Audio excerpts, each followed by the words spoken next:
अस्सलाम वालेकुम स्टूडेंट्स। उम्मीद करता हूँ आप सब खैरियत से होंगे। स्टूडेंट्स, आज जो है हम क्लास 10 की मैथमेटिक्स के कुछ इंपॉर्टेंट एमसीक्यूज़ सॉल्व करने वाले हैं। स्टूडेंट्स, पहले मैंने ये सोचा था कि आपको जो है ना बुक के सारे एमसीक्यूज़ सॉल्व करवा दूँ, लेकिन फिर मैंने सोचा कि उसमें जो है वीडियो हमारी काफ़ी लेंदी हो जाएगी।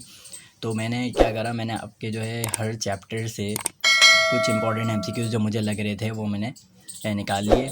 चले इनको सॉल्व करते हैं। अगर इनको भी आप देख लेंगे अच्छे तरीके से तो आपकी एमसीक्यूज़ की अच्छी तैयारी हो जाएगी। तो स्टार्ट करते हैं। पहला एमसीक्यूज़ है हमारे पास, इफ़ x-2 फिर ब्रैकेट में x+3 is equals to 0 then x is equals to. अब देखिए यहाँ से ना हमें x की वैल्यू निकालनी है, x की वैल्यू बतानी है। अब देखिए यहाँ से x की दो वैल्यू निकलेंगी, कैसे निकालेंगे। अब देखें, इस तरीके का कभी भी सवाल आ जाए आपके पास तो देखिए यहाँ पर x-2 ये भी ज़ीरो के इक्वल है और x+3 ये भी ज़ीरो के इक्वल है, तो दोनों को आपने ज़ीरो के इक्वल ले लेना है। तो हम ले लेते हैं x-2 is equals to 0 comma x+3, इसको भी ज़ीरो के इक्वल ले लिया। तो x, अब देखें ये -2 यहाँ पे माइनस का है, ज़ीरो के पास जाकर क्या हो जाएगा प्लस का, तो x की वैल्यू आ जाएगी 2 और 3 की वैल्यू देखिए ये x की वैल्यू एक क्या आ जाएगी, ये 3 यहाँ पे प्लस का है, ज़ीरो के पास जाकर हो जाएगा माइनस का, तो एक x की वैल्यू आ गई 2 और एक x की वैल्यू आ गई -3। तो हमारा आंसर क्या हो जाएगा 2, -3। ठीक है। अब नेक्स्ट क्वेश्चन है, देखें ax² + bx + c is equals to 0 will remain quadratic equation if. अब देखें आपको पता है ये क्वाड्रेटिक इक्वेशन दी हुई है आपको, तो आपको बताना है कि कौन सी यहाँ पे नीचे जो कंडीशन दी हुई है वहाँ पर वो सेटिस्फाई करती है क्वाड्रेटिक इक्वेशन के लिए। तो याद रखें क्वाड्रेटिक इक्वेशन में आपके पास जो है ना ए जो है ए वो ज़ीरो नहीं होना चाहिए, बाकी बी भी ज़ीरो हो जाए, सी भी ज़ीरो हो जाए, उसका कोई फ़र्क नहीं पड़ता, उससे कोई फ़र्क नहीं पड़ता, लेकिन ए ज़ीरो नहीं होना चाहिए। क्योंकि x² जो है ना, ए जो है x² के साथ है, अगर ए ज़ीरो हो गया तो x² ही ख़त्म हो जाएगा और क्वाड्रेटिक इक्वेशन रहेगी ही नहीं वो, अगर x² वाली टर्म ख़त्म हो गई, वो ज़रूरी आना चाहिए। तो देखिए यहाँ पर a≠0 एक यहाँ पर मौजूद है और a≠0 एक यहाँ पर मौजूद है, तो हमारा आंसर क्या हो जाएगा ए और सी, बोथ ए एंड सी। अब ये वाला क्यों नहीं हो सकता, क्योंकि यहाँ पे a ज़ीरो हो गया। अगर a ज़ीरो हो जाएगा तो फिर हमारा जो है आंसर मतलब ये क्वाड्रेटिक इक्वेशन नहीं रहेगी। ठीक है, तो ये दोनों कंडीशन सेटिस्फाई कर रही हैं। अगर ये दोनों ज़ीरो ना हो, a ज़ीरो ना हो, यहाँ पर c भी ज़ीरो हो जाए, b भी ज़ीरो हो जाए या फिर c ज़ीरो हो जाए, तो तब भी हमारी क्वाड्रेटिक इक्वेशन रहेगी है। ठीक है। अच्छा नेक्स्ट है, अब देखें 3√y - √y+1 is equals to 2 is a dash. अब देखें यहाँ पर कभी भी आपको इक्वेशन, किसी भी इक्वेशन में रूट दे दिया जाए तो उस तरीके की इक्वेशन को हम कहते हैं इर्रेशनल इक्वेशन। सही है, इर्रेशनल इक्वेशन कहते हैं। अच्छा नेक्स्ट है, solution set of 2y is greater than 5 is. अब देखें यहाँ पर आप क्या करेंगे, सबसे पहले y को सेपरेट करेंगे, y को अलग करेंगे। 2 यहाँ पे y से मल्टीप्लाई हो रहा है तो 5 के साथ जाकर तो y की वैल्यू हम निकाल लेंगे यहाँ से, तो y की वैल्यू आ जाएगी y इज़ ग्रेटर दैन 5/2। तो अब देखिए यहाँ पर नीचे हमें जो है आंसर में चेक करना है कि y इज़ ग्रेटर दैन 5/2 कहाँ पर है। तो डायरेक्ट आपने आंसर लगाना है, ज़्यादा टाइम नहीं लगाना। अब देखें यहाँ पर हमें नज़र आ रहा है y इज़ ग्रेटर दैन 5/2। अगर हम यहाँ पर देखें तो यहाँ पर दिया हुआ है कि y इज़ लेस दैन 5/2, तो ये तो नहीं है, y लेस देन तो नहीं आ रहा, y तो ग्रेटर आ रहा है। और यहाँ पर अगर देखें यहाँ तो x है, x तो यहाँ पर सवाल के अंदर है ही नहीं। ठीक है, तो हमारा आंसर यही वाला होगा, हम डायरेक्ट इस पर टिक कर देंगे, हम ज़्यादा सोचेंगे नहीं, हम देखेंगे कि भाई ये वाला जो है हमें ये सही लग रहा है। ठीक है। अच्छा नेक्स्ट क्वेश्चन है, देखें एलिमिनेशन चैप्टर का है आपके, एलिमिनेट x फ्रॉम। अब देखें आपको दो इक्वेशन दी हुई है, x + b is equals to 0 and x + c is equals to 0। आपको दो इक्वेशन दी हुई हैं, आपने x को यहाँ से एलिमिनेट करना है। अब कैसे करेंगे, देखिए बहुत सारे आपके पास मेथड हैं, आप जो है ना देखें MCQs को शॉर्ट से शॉर्ट में करना है। तो आपने क्या करना है, यहाँ से पहले x को सेपरेट कर लेंगे, b यहाँ पर प्लस का है तो 0 के पास जाकर हो जाएगा माइनस का, तो x की वैल्यू आ जाएगी -b। ठीक है, अब ये x की वैल्यू -b जो आया है, अब आप क्या करेंगे, इसको इस x की जगह पर पुट कर देंगे। ठीक है, इस x की जगह पर पुट कर देंगे तो आपके पास आ जाएगा -b + c is equals to 0। अब b देखें यहाँ पे माइनस का है, 0 के पास जाकर प्लस का हो जाएगा, तो क्या आ जाएगा c is equals to b। तो इस तरीके का कोई आंसर आएगा, b is equals to c या c is equals to b, बात एक ही है, तो यही वाला हमारा आंसर है। अच्छा नेक्स्ट है, elimination means to eliminate a certain. अब देखें एलिमिनेशन के अंदर हम जो है हमेशा वेरिएबल्स को एलिमिनेट करते हैं। अभी देखें पीछे जो हमने जो सवाल करा था, x को एलिमिनेट करा था, x वेरिएबल है, कहीं पर हम t को एलिमिनेट करते हैं, कहीं पर हम y को एलिमिनेट करते हैं। तो एलिमिनेशन में हम हमेशा वेरिएबल्स को एलिमिनेट करते हैं। ठीक है, तो हमारा आंसर हो जाएगा यहाँ पर वेरिएबल। ठीक है, अब देखिए नेक्स्ट क्वेश्चन है एलिमिनेट टी फ्रॉम। अब यहाँ से एलिमिनेट करना है। अब देखें x minus t square is equals to 0 and y is equals to t cube, the relation is. अब देखें यहाँ पर जो है ना, ये यहाँ से हमने t को एलिमिनेट करना है और t पर पावर लगी हुई है। एक t पर हमें स्क्वायर दिया हुआ है और एक t पर हमें क्यूब दिया हुआ है। तो पहले तो हम क्या करेंगे, t को अलग कर लेंगे यहाँ से, फर्स्ट इक्वेशन में से ना t को अलग कर लेंगे। तो यहाँ से t देखें, टी स्क्वायर यहाँ पर माइनस का है, अगर 0 के करीब चले जाएगा तो ये जाकर हो जाएगा प्लस का। तो x की वैल्यू आ जाएगी x is equals to t square. ठीक है, एक x is equals to t square दिया हुआ है और दूसरा दिया हुआ है हमें y is equals to t cube. तो याद रखें, कभी भी बहुत सारे बच्चे इस तरीके के सवाल में कंफ्यूज हो जाते हैं। तो आपने करना क्या होगा, इसमें जो है कभी भी टी की पावर अलग अलग दे दी जाए आपको, एक की पावर 3 है, एक की पावर 2 है, तो आपने करना है क्या है, इनकी पावर को पहले आपने सेम करना है।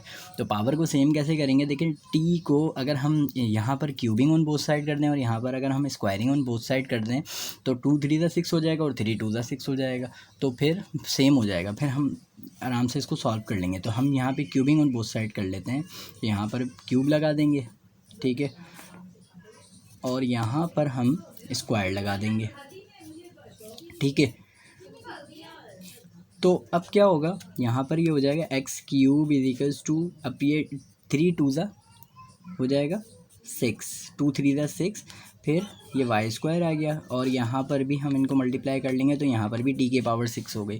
अब देखिए दोनों जगह टी के पावर 6 हो गई। अब हम करेंगे क्या, इनको आपस में कंपेयर करवा देंगे। कंपेयर करवाने से क्या होगा, कंपेयर करवाने से ये दोनों T6 आपस में कट हो जाएंगे। तो आपका आंसर आ जाएगा x cube equals to y square. तो x cube equals to y square ये आपका आंसर हो जाएगा, ठीक है। तो x cube equals to y square ये आपका आंसर है, ठीक है। इस तरीके से सवाल को करना हो। अच्छा, यहाँ पे कह रहे हैं कि for elimination of one variable how many equations are necessary. तो बोल रहे अगर हमें एक वेरिएबल को एलिमिनेट करना है, किसी भी एक वेरिएबल को, x को या y को, किसी भी एक को एलिमिनेट करना है, तो उसके लिए हमें कितनी इक्वेशन की ज़रूरत होती है, कितनी इक्वेशन चाहिए हमें। तो कम से कम हमें 2 इक्वेशन तो चाहिए एक वेरिएबल को भी एलिमिनेट करने के लिए। तो इसका आंसर है 2, ठीक है। अब देखिए नेक्स्ट क्वेश्चन दिया हुआ है, द रेशो a की पावर 1/2 फिर रेशो b की पावर 1/2 इज़ कॉल्ड सब डुप्लीकेट रेशो। अब बोलने कि ये जो है ये किसकी सब डुप्लीकेट रेशो है। आप देखें सब डुप्लीकेट रेशो में मैंने आपको ऑलरेडी भी बताया हुआ है कि सब डुप्लीकेट रेशो में आप जो है रूट लेते हैं और डुप्लीकेट रेशो में आप जो है स्क्वायर लेते हैं, ठीक है। तो डुप्लीकेट रेशो बड़ी होती है, सब डुप्लीकेट रेशो छोटी होती है। तो बोल रहे ये सब डुप्लीकेट रेशो है किसकी। तो इसमें क्या करेंगे, अगर हम स्क्वायर ले लेंगे तो ये जो है सब डुप्लीकेट रेशो से बाहर आ जाएगी। अगर स्क्वायर ले लेंगे तो ये, अगर हम स्क्वायरिंग बोथ साइड कर दें यहाँ पर, तो ये 2 से 2 कट हो जाएगा, ठीक है। तो ए यहाँ पर a की पावर 1 और b की पावर 1 बचेगी, तो a रेशो भी हमारा आंसर हो जाएगा। तो यही वाला हमारा आंसर है। नेक्स्ट है, if a ratio b is equals to c ratio d then a ratio c is equals to b ratio d, this property of proportional is called. अब देखिए इस तरीके का सवाल दिया हुआ है आपको, यहाँ पर 4 ऑप्शन दिए हैं, डिविडेंडो, अल्टरनेंडो, इन्वर्टेंडो और कॉम्पोनेंडो। अब देखिए मैं आपको बेसिक चीज़ें बता दूं। देखिए डिविडेंडो और कॉम्पोनेंडो में क्या होता है, डिविडेंडो में आपके पास माइनस में कोई ना कोई आ रहा होता है और कॉम्पोनेंडो में कोई ना कोई प्लस में आ रहा होता है। अब देखिए यहाँ पर ना कोई प्लस में है ना कोई माइनस में, तो मतलब ये दो तो कभी भी नहीं हो सकते। अल्टरनेडो में क्या करते हैं कि जो बीच वाली जो टर्म होती है उसको चेंज कर देते हैं, लास्ट वाले आपके सेम के सेम रहते हैं। जैसे कि देखें ए और डी वैसे का वैसा रहेगा, बस बी और सी की जगह को चेंज कर देंगे, सी इधर आ जाएगा और बी इधर आ जाएगा, इसको अल्टरनेटिव कहते हैं। अब देखें यहाँ पर भी कुछ ऐसे ही हुआ है कि देखें ये सी को इधर लेकर आ गया, बी को इधर लेकर आ गया, देखें सी यहाँ पर आ गया और बी इधर आ गया, इनकी जगह चेंज कर दी, ए और डी, देखें ए और डी अपनी जगह पर हैं। तो ये जो है इसका आंसर हमारा क्या हो जाएगा, अल्टरनेंडो। अच्छा इन्वर्टेंडो रह गया। इन्वर्टेंडो का मैं बता दूं, इन्वर्टेंडो में ये होता है कि हमारा जो है इसको बिल्कुल रेसिप्रोकल कर देते हैं, बी पहले आ जाता है, ए बाद में ए बाद में चले जाता है और डी पहले आ जाता है और सी बाद में, मतलब रेसिप्रोकल कर देते हैं, इसको पलट देते हैं हम, ठीक है। अब देखें नेक्स्ट क्वेश्चन है, if x ratio 15 is equals to 24 ratio 30 the value of x is dash. अब यहाँ से हमें x की वैल्यू बतानी है कि x की वैल्यू क्या है। तो करना क्या है आपने, देखें ये एक रेशो दी हुई है और ये एक रेशो दी हुई है, ठीक है। तो आपने फर्स्ट नंबर बताना है, ठीक है। अब आपको इसका सेकंड नंबर पता है, अब देखें इसका सेकंड नंबर और इसका सेकंड, इस रेशो का सेकंड नंबर देखें तो ये 15 है। 15 को देखें आपने कौन से ऐसे नंबर से मल्टीप्लाई करेंगे 30 बनेगा, तो 15 को अगर हम 2 से मल्टीप्लाई करते हैं तो 30 बन जाएगा। ठीक है, मतलब ये वाला नंबर जो है इस नंबर के क्या है, डबल है। ठीक है, मतलब ये हाफ़ हो गया इसके। तो अगर हम इसका भी हाफ़ कर लें तो हमें ये वाला नंबर भी पता लग जाएगा। अगर 24 का आधा कर लें, 24 को 2 से डिवाइड करते हैं तो हमारा क्या आ जाएगा, 12 आंसर आ जाएगा। तो हमारा आंसर है 12। ये सिंपल तरीका है, सबसे आसान तरीका। ठीक है, अच्छा नेक्स्ट क्वेश्चन है, if A B C are in continued proportion then dash. अब देखें ए बी सी हैं, 3 वेरिएबल्स हैं और ये कंटिन्यूड प्रोपोर्शन में है, तो क्या होता है इसमें जो है लास्ट वाले 2 वेरिएबल्स आपस में मल्टीप्लाई हो जाते हैं। ए और सी आपस में मल्टीप्लाई हो जाएंगे और बीच वाले का स्क्वायर ले लिया जाएगा, हम स्क्वायर ले लेंगे। तो हमारा आंसर क्या आ जाएगा, बी स्क्वायर बराबर हो जाएगा ए सी के, B square is equals to A C. तो ये हमारा आंसर है B square is equals to A C. ठीक है, अब देखिए नेक्स्ट क्वेश्चन है, इसमें आपको सीरीज़ दी हुई है और आपने रेंज फाइंड करनी है। अब रेंज आप कैसे फाइंड करेंगे, सबसे पहले आपने सबसे ग्रेटेस्ट नंबर फाइंड करना है। सबसे ग्रेटेस्ट नंबर हमारे पास है 100 और फिर सबसे स्मॉलेस्ट नंबर को देखना है। सबसे स्मॉलेस्ट नंबर हमारे पास है 10। तो 100 में से आप सबसे ग्रेटेस्ट नंबर में से सबसे स्मॉलेस्ट नंबर आप फाइंड करेंगे तो रेंज आ जाएगी। 100 में से अगर हम 10 को माइनस कर दें तो 100 माइनस 10 क्या आ जाएगा हमारे पास, 90। ठीक है, अच्छा नेक्स्ट क्वेश्चन है, if standard deviation of series is 4 then its variance is. अब हमें स्टैंडर्ड डेविएशन दे दिया कितना, 4, और हमें क्या बताना है, वेरिएंस बताना है। तो आप याद रखें कि कभी भी आपको स्टैंडर्ड डेविएशन अगर दे दिया जाए और आपको वेरिएंस बताना हो तो आप उसका स्क्वायर ले लें। ठीक है, अब 4 का स्क्वायर क्या आ जाएगा हमारे पास, 16। अच्छा, ये सवाल आपको चेंज भी करके दिया जा सकता है, हो सकता है कि आपको वेरिएंस दे दिया जाए और आपसे पूछें कि स्टैंडर्ड डेविएशन बताओ, तो फिर क्या करोगे आप, फिर वेरिएंस का आप रूट ले लोगे। जैसे कि फॉर एग्जांपल अगर आपको वेरिएंस दे दिया 16 और आपसे पूछ रहे हैं स्टैंडर्ड डेविएशन बताओ, तो 16 का आप रूट ले लोगे तो आपका आंसर 4 आ जाएगा। ठीक है, अच्छा नेक्स्ट क्वेश्चन है, the sum of 10 observation is 125 then the mean is. अब देखिए यहाँ पर हमें 10 ऑब्जर्वेशन का सम दे दिया 125। ठीक है, अब हमें मीन फाइंड करना है। अब मीन का क्या फॉर्मूला होता है, मीन का फॉर्मूला होता है हमारे पास, मीन को हम इस एक्स के ऊपर बार जो होता है उससे शो करते हैं, तो summation x divide by n.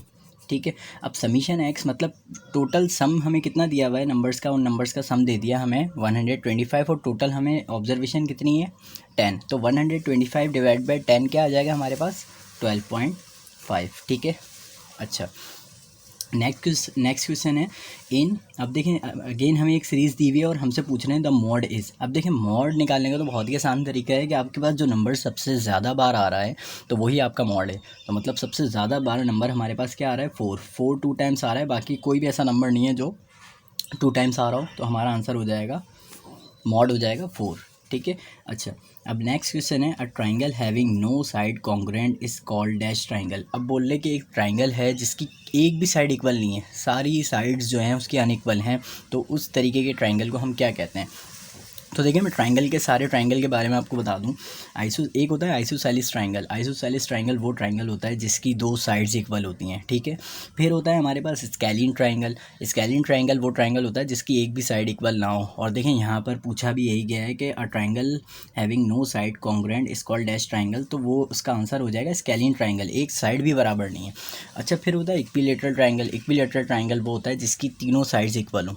ठीक है, फिर राइट ट्राइंगल होता है जिसमें हमारे पास 90 डिग्री का एंगल बन रहा होता है। ठीक है, तो इसका आंसर हमारे पास स्केलिन ट्राइंगल है क्योंकि इसकी एक भी साइड इक्वल नहीं है, इन्होंने यही पूछा है हमसे। ठीक है, अच्छा नेक्स्ट क्वेश्चन है, the 2 distinct points determine a. अब देखें 2 अलग अलग पॉइंट है, 2 पॉइंट दिए हुए हैं हमें, 2 पॉइंट हैं, अगर हम उनको मैच कर लें, 2 पॉइंट हैं तो एक उनको अगर हम मैच कर लें तो हमारे पास क्या बनेगा, हमारे पास एक स्ट्रेट लाइन फॉर्म हो जाएगी। ठीक है, अच्छा नेक्स्ट है, the measure of 2 angles of triangle are 60 and 80, the measure of third angle will B.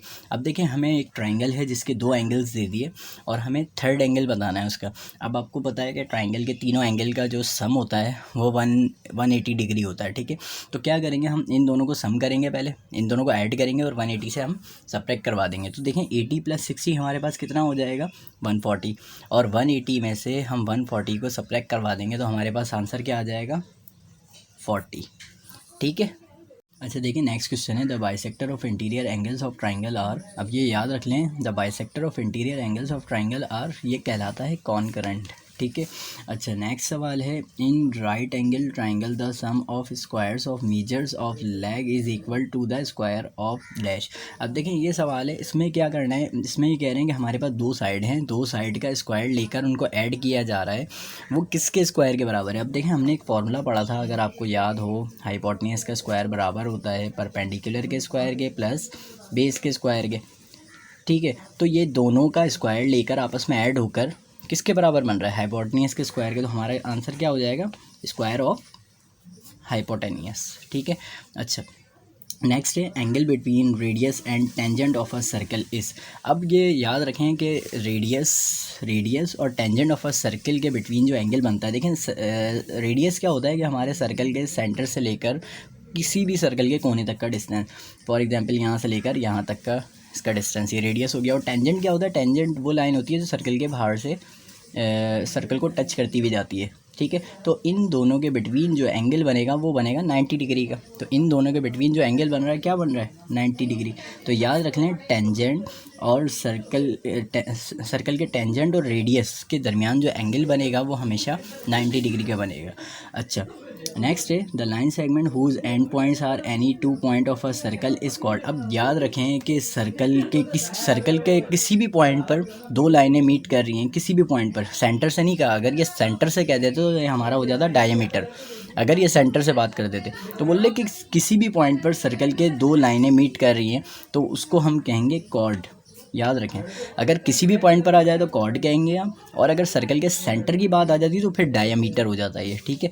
अच्छा, नेक्स्ट है, a circle which passes through all three vertices of triangle is called. अब बोल रहे कि एक सर्कल है जो ट्राइंगल के तीनों वर्टिसेस से, तीनों कोनों से पास हो रहा है, तो ऐसे सर्कल को हम कहते हैं सर्कमस्क्राइब सर्कल, ठीक है। एक सर्कल ट्राइंगल के तीनों वर्टिसेस से पास हो रहा है तो ऐसे सर्कल को क्या कहेंगे, कुछ ऐसा सर्कल बनता है, वो ट्राइंगल है और ट्राइंगल के बाहर जो है एक सर्कल है और सर्कल तीनों इसके ट्राइंगल के कोनों से पास होता हुआ जा रहा है, सही। तो ऐसे सर्कल को हम क्या कहते हैं, सर्कमस्क्राइब्ड, ठीक है। अच्छा, नेक्स्ट है, diameter is dash of the radius. अब डायमीटर जो है रेडियस के कितना टाइम होता है, हाफ होता है, डबल होता है, थ्राइस होता है, 4 टाइम्स होता है। तो याद रख लें, डायमीटर जो होता है रेडियस के क्या होता है, डबल होता है, डबल 2 टाइम्स होता है, ठीक है। अब इस सवाल को आपको घुमा के भी दिया जा सकता है, आपसे पूछा जा सकता है कि रेडियस कितने टाइम होता है डायमीटर के, तो फिर आपने जवाब देना है रेडियस हाफ होता है डायमीटर के, ठीक है।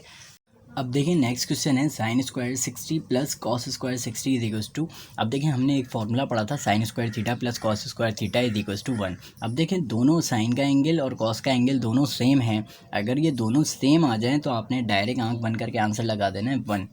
लेकिन अगर ये दोनों अलग अलग दे दिए जाएँ तो फिर आपने सॉल्व करके निकालना पड़ेगा, ठीक है। अब नेक्स्ट क्वेश्चन है, sine m angle A is equals to. अब साइन जो है किसके बराबर होता है, 1/cos cos, 1/cos cosec, 1/tan या फिर 1/sin, ठीक है। तो साइन रेसिप्रोकल किसके होता है, रेसिप्रोकल मतलब उलट किसके होता है, 1/cosec, cosec के रेसिप्रोकल होता है, ठीक है। तो हमारा आंसर हो जाएगा 1/cosec, ठीक है। अब नेक्स्ट क्वेश्चन है, 1 + cot square 30 degree is equals to cosec square. अब देखें ये भी फॉर्मूला है, 1 + cot square theta is equals to cosec square theta. तो cot के साथ जो एंगल है वही cosec के साथ हमारे पास एंगल आ जाएगा। तो cot के साथ क्या है 30, तो cosec के साथ भी हमारे पास क्या आ जाएगा 30, हमारा आंसर हो जाएगा 30। अब देखिए नेक्स्ट क्वेश्चन है, tan theta is equals to. अब देखें tan का फॉर्मूला होता है sin/cos, तो tan थीटा बराबर हो जाएगा sin theta divided by cos theta, ठीक है। ये फार्मूलाज आपने याद करने हैं, बहुत ज़रूरी हैं। tan cos सबके फार्मूलाज आपको पता होने चाहिए, tan का क्या होता है, cot का क्या होता है, ठीक है। अच्छा, नेक्स्ट क्या है, in which coordinate both values will be negative. अब बोल ले कि कौन सा ऐसा कोऑर्डिनेट होता है जिसमें x और y दोनों की वैल्यू नेगेटिव होती है, ठीक है। तो फर्स्ट कोऑर्डिनेट वो होता है जिसके अंदर दोनों पॉजिटिव होते हैं, ठीक है। फिर सेकंड कोऑर्डिनेट वो होता है जिसके अंदर हमारे पास x नेगेटिव होता है और y पॉजिटिव होता है, ठीक है। थर्ड कोऑर्डिनेट वो होता है जिसके अंदर हमारे पास दोनों की वैल्यू नेगेटिव होती है, ठीक है। उम्मीद करता हूँ आज की वीडियो में जो भी मैंने आपको समझाया वो समझ में आ गया होगा आपको, और अगर आपको कोई भी डाउट है तो आप मुझसे कमेंट सेक्शन में पूछ सकते हैं, इंशाल्लाह मैं आपको ज़रूर रिप्लाई करूँगा। तो मिलते हैं आपसे नेक्स्ट वीडियो में, अल्लाह हाफ़िज़।